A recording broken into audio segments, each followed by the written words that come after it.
everyone, thank you for watching. I'm Marin Chonka, I'm an IP attorney, and I'm here with my friend and veteran IP attorney, Morlan Fisher. Say hello, Morlan. Hello everyone, thank you for watching.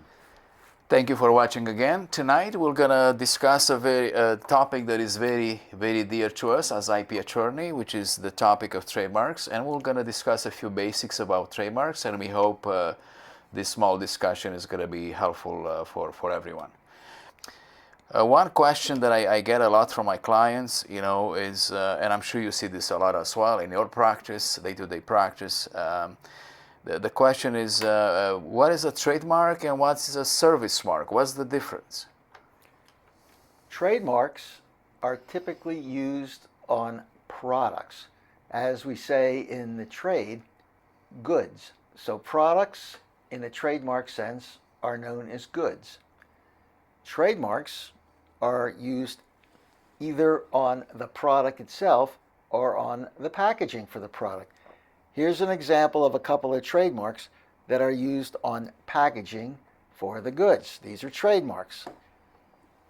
Trademark is printed directly on the goods, on the package in which the goods are sold.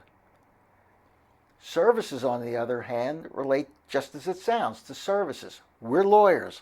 We offer legal services. That's a service.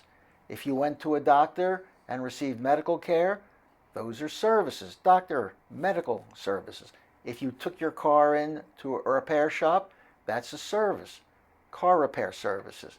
Mr. Chonka has his own service mark for his legal services, which he's registered at the U.S. Patent and Trademark Office, Chonka IP. Trademarks are used in connection with goods. Service marks are used in connection with services that are rendered to the public. Typically, you can tell a service because it ends in an ing. Plumbing services, legal services, car repair services. ing is a good example of a service mark.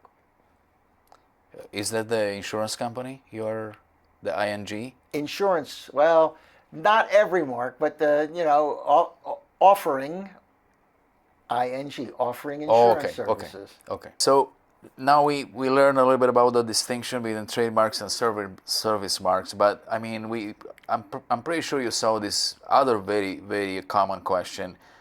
But what is the trademark in general? What is a trademark? The basic trademark is a word. For example, Mr. Chonka gave the word Nike. Now, the best trademarks are words that are made up. They're distinctive. The purpose of a trademark is to call attention to yourself as the manufacturer or distributor of the product that's in the package.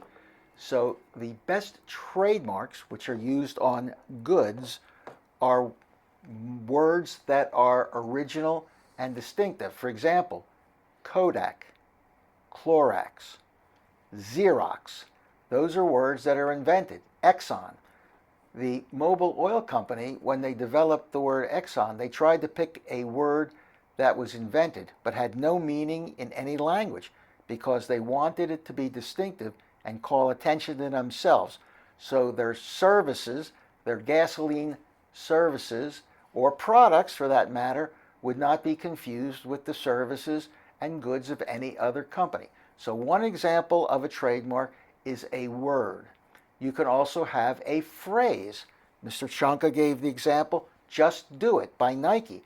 That's a slogan or a phrase that can be registered as well. Similarly, you can have logos. Mr. Chonka's service mark actually has a logo, but I think we know what a logo is. It's kind of like a design which refers to your product or your services. Also, you can have what's called a device. A device is like a structure or a three-dimensional object.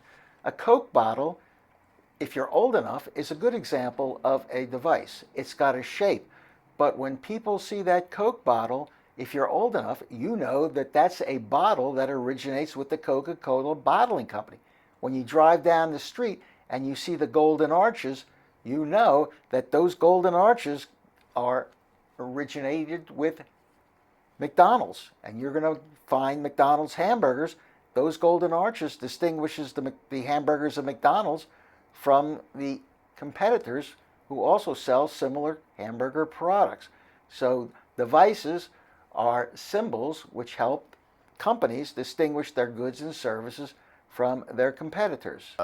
So probably in summary we could say, right, I mean the trademark identifies the source of the goods, right? It's a source identifier, we say in our trade, right? Identifies where those goods are coming from, and that's why they are so important in the marketplace, right? For the consumers to know where a product is originating from. I think that's correct. Importantly, if I were to have two glasses of cola, one being Coke and one being Pepsi, sitting on this table, I wouldn't be able to tell one from the other. To me, they look the same, they kind of smell the same, and for me, they kind of taste the same. But if you go shopping, how can you tell one cola from the other? It's the trademark that you find on the can or the bottle.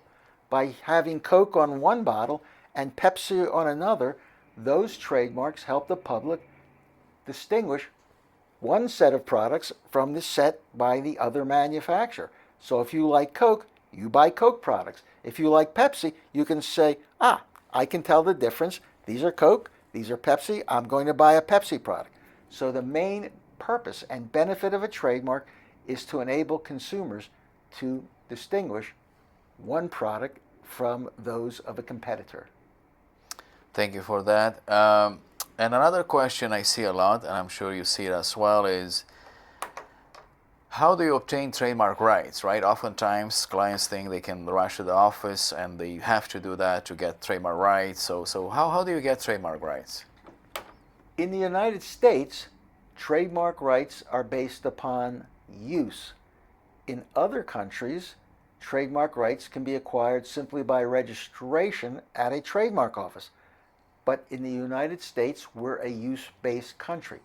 You obtain trademark rights or service mark rights simply by using your mark on your product or using your mark in connection with your service. Now, as I said earlier, trademark rights are acquired by using your trademark directly on the product or on its packaging. Now, what I'm holding here is an example of packaging for a device that is used in your mouth to help you avoid sleep apnea. You can adjust your lower set of teeth, your lower jaw relative to your upper jaw, to open up an airwave so you can breathe easier and perhaps sleep better at night and avoid the effects of sleep apnea. So this is called Apnea RX. The trademark Apnea RX is clearly shown on the packaging. So if you were looking for this in a store, you could distinguish this product from others by looking for the trademark Apnea RX. Here's another example of packaging. This trademark is Quick Seal. This is used to heal or stop bleeding.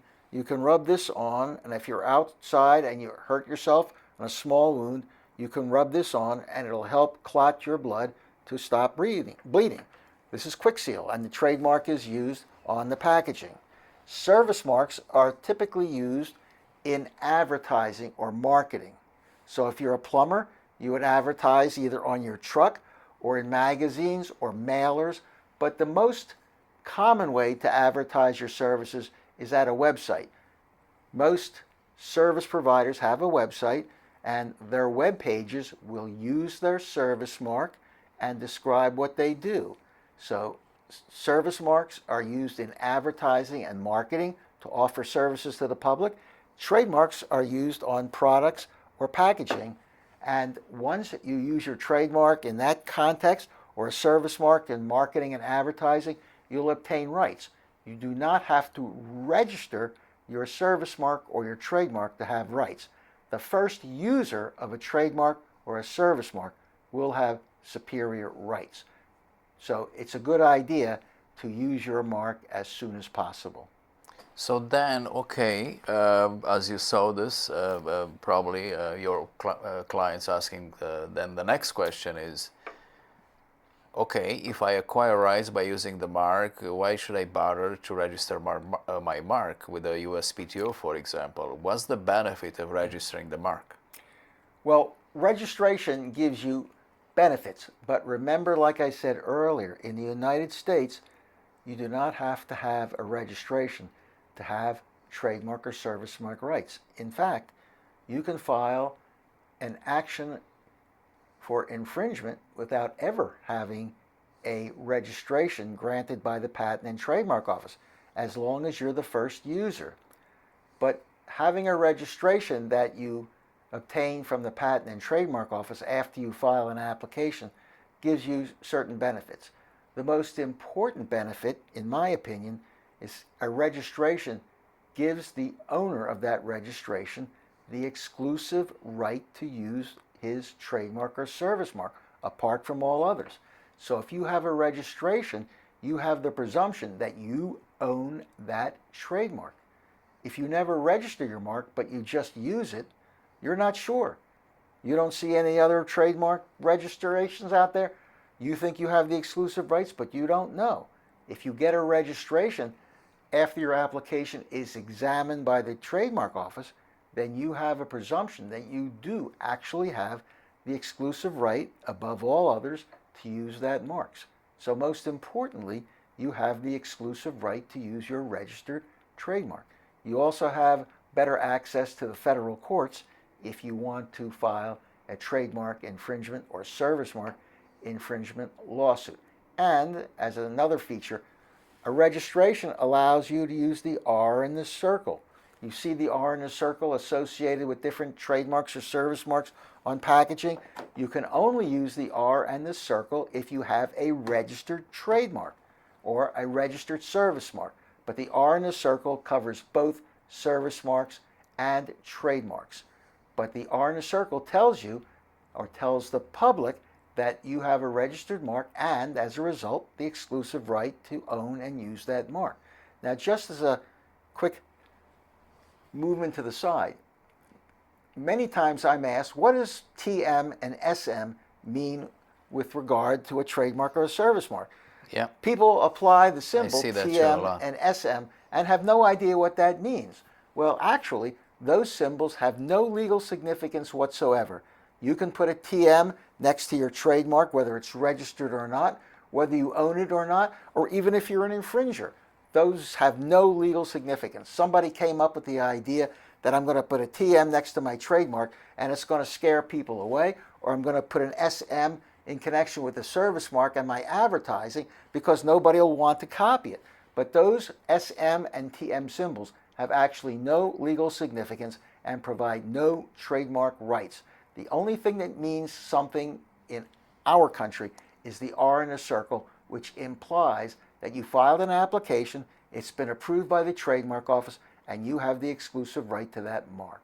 One thing I've seen in my practice that is much easier, I think you mentioned that, yeah, you have better access to federal courts, but it's also easier in general to enforce pre-litigation the trademarks. At least I've seen this in my practice, where you send a cease and desist letter, attached to it you have a trademark registration. It has a different impact on the infringer when you send the cease and desist letter. I don't know, what are your thoughts on that? Well, I think from a practical standpoint, if you receive a letter saying, I have a registered trademark, here's my registration, that will attract the attention of the party who gets that letter, whether the party is a lawyer or whether the party is an infringer. Now, you don't have to be an intentional infringer to be an infringer. Many infringements occur by accident. People don't do a search. You have the ability to do a search at the U.S. Patent and Trademark Office by going to its website. The searches can be conducted by members of the public, and they're free and open for everyone to do. Before you pick your trademark or your service mark, it's a very good idea to do a simple search that can take you a minute, and you can see if anybody else has filed or registered the same mark that you want to use. If they have, you're best served to pick a different mark.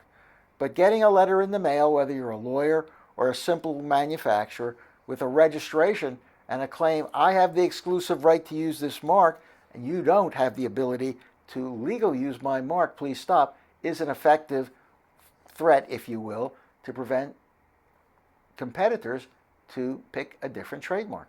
All right. So we discussed what the benefits of having a trademark registrations are. I guess next question is, and we also clarified that it helps with infringement, including suing the infringer in federal court. So one question that I'm seeing, and I'm sure you see this a lot as well. So what constitutes trademark infringement? What is that trademark infringement? When is somebody infringing somebody else's trademark? Well, the general description, which is codified in the trademark law, are the words likelihood of confusion. What does that mean, likelihood of confusion?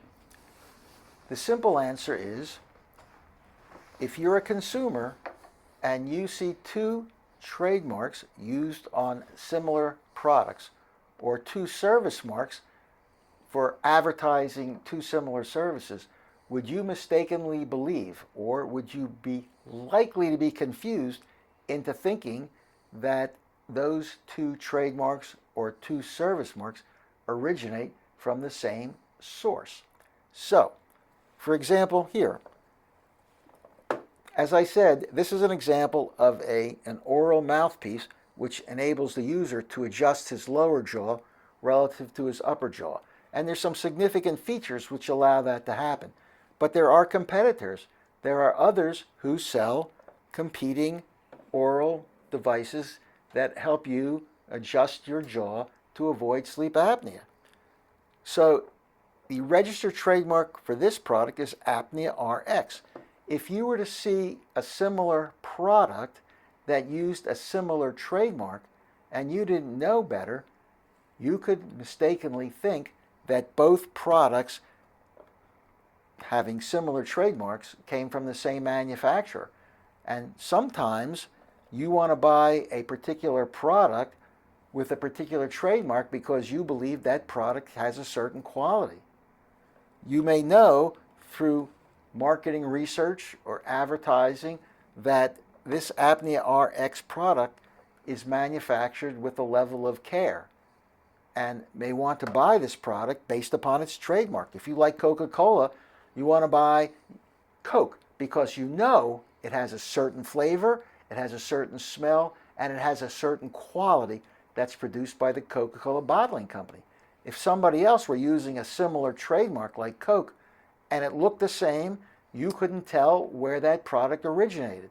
So likelihood of confusion for infringement simply means that two similar products are being sold under two confusingly similar trademarks, such that the public mistakenly believes that those two different products come from the same source, when in fact they don't. Thank you for that. And it's always a matter not only of how similar the marks are, right, but how similar the goods or services are, right?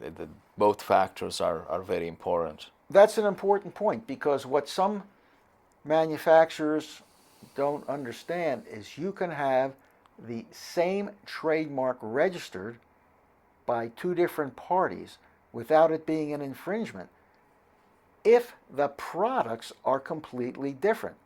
For example, if I'm using Apnea RX on a mouthpiece to help avoid the effects of sleep apnea, and somebody were to use Apnea RX for clothing, the public is not necessarily going to believe that, despite the fact that the trademarks are similar, the products are so distinctly different that it's unlikely that they would be manufactured and sold by the same source. So it is possible to have two similar or identical trademarks registered by two different parties without infringement, provided that the products are so different that they're unlikely to be bought for the same purpose. The last question we'll address tonight is, okay, we talked about earlier about registering the mark and the benefits of doing that. Now, let's see, how many types of trademark applications can you file with the United States Patent and Trademark Office in order to pursue a registration? How many types of applications? Well, there's two kinds of applications. Now, remember I earlier explained that to acquire trademark rights or service mark rights in the United States, you have to be using your mark. You will receive no registration. The Trademark Office will not issue a registration, whether it be a trademark or a service mark registration, unless you show proof that you're using that mark. You have to show proof you're either using your trademark on a product or its package, or that you're using your service mark in connection with advertising your services. But Congress decided early on that some manufacturers have a trademark and want to develop a product line for that trademark. But they're afraid that if they take time to develop the product, somebody could innocently or intentionally steal their trademark. So Congress enacted under the Trademark Act the ability for manufacturers to file what is called intent to use application. Remember, only actual use will result in a registration, but you can also file an intent to use application which tells the Trademark Office, I have a trademark. I intend to use this trademark on my product, but I haven't made my product or sold it yet. But I want to reserve my rights in that trademark so that nobody pulls the rug out from under me while I'm developing my product. So in that case, an intent to use application can be filed. The Trademark Office will examine it, and if they approve it for registration, they will send the trademark owner a letter saying this application is a condition for registration. Once you provide evidence that you're selling your product or offering your services, they'll issue the registration. But they will not issue the registration until you provide proof of use. Now you can keep that registration going for up to 3 years to give you time to develop and sell your product. But after 3 years, if you haven't made it and sold it by then, it's assumed that you're never going to do it. And in that case, your pending intent to use application will be abandoned, and you would have to start over by filing a new application and having it examined again.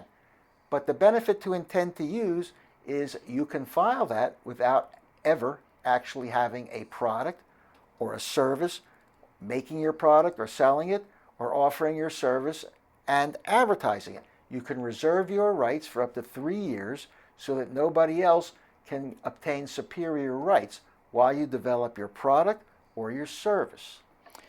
One important note here probably that we should mention is that good faith is required, right, when you file that intent to use application. That's why they call it intent to use. You have a good faith intent to actually make product under that trademark or offer services under that service mark. All right, thank you for that clarification. That's it for tonight. I think this should be helpful. So thank you for watching, and we're going to see you next time.